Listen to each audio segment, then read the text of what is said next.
Repot di Tembagapura itu harus tutup.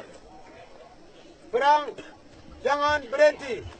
Perang harus sampai intervensi internasional di Papua. Ultimatum perang saya sudah umumkan, jadi perang harus lakukan di mana?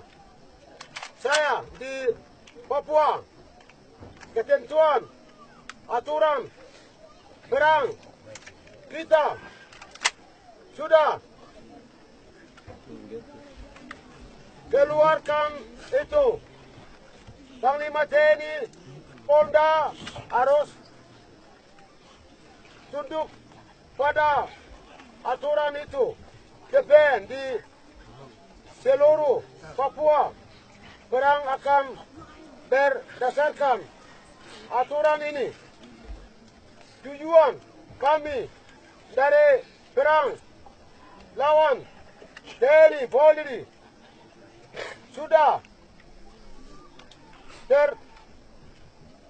tercantum dalam aturan perang DPN Komando Nasional. Kami dengan aturannya ini.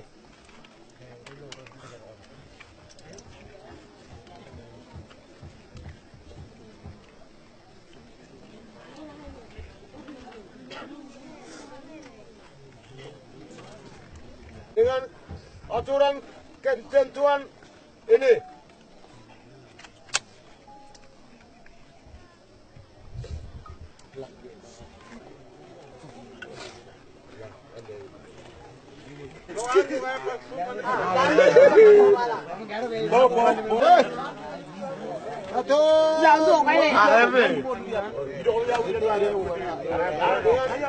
Aturan ketentuan ini. Sudah